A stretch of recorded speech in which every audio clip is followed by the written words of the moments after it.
ለስራ ብለው ከሀገሬ ካስመጡኝ በኋላ ያጋጠመኝን ችግር ልንገራችሁ። የሚኖረው ቤይሩት ነው እና የሴትዮን ባል ሳልወድ በግዴ አግብቼ እየኖርኩኝ ነው ያለሁት። ግን እንዴት እንደሚቀጥል አላውቅም።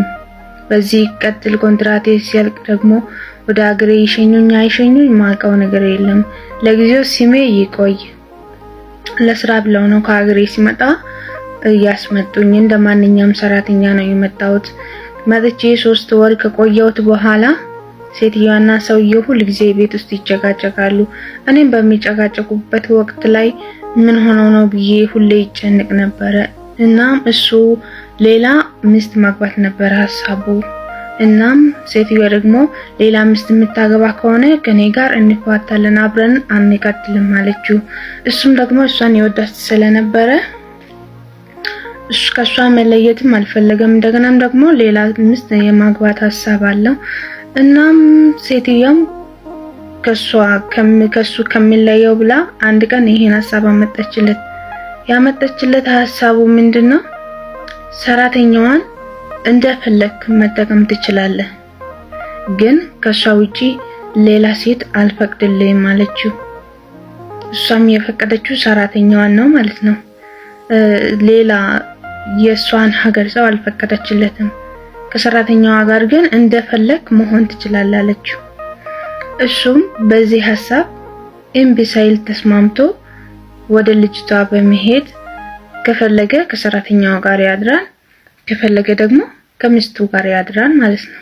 ከፈለገው ሰው ጋር ነበረ ሲያድር የቆየው እና ልጅቱ መድኃኒት ያመጥልኛል እና መድኃኒት ያስዋጠኝ ነው። በየጊዜው መድኃኒት ያስወጠኛል።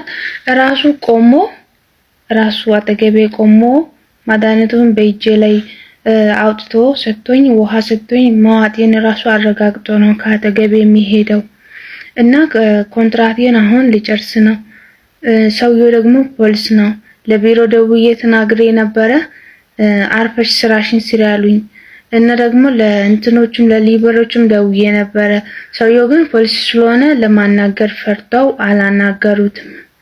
እና ያም ሆነ አሁን ኮንትራቴን ጨርሼ ወደ ሀገሬ ሊገባ ነው። 3 ወይም 4 ወራቶች ናቸው የቀሩት እና እኔ የሆንኩትን ሆኛለሁ። ከዚህ በኋላ የሚመጡ ሰዎች ከኔ እንዲማሩ ትምህርት እንዲወስዱ ስለምፈልግ ነው ይህን ታሪክ የምነግርሽ። እና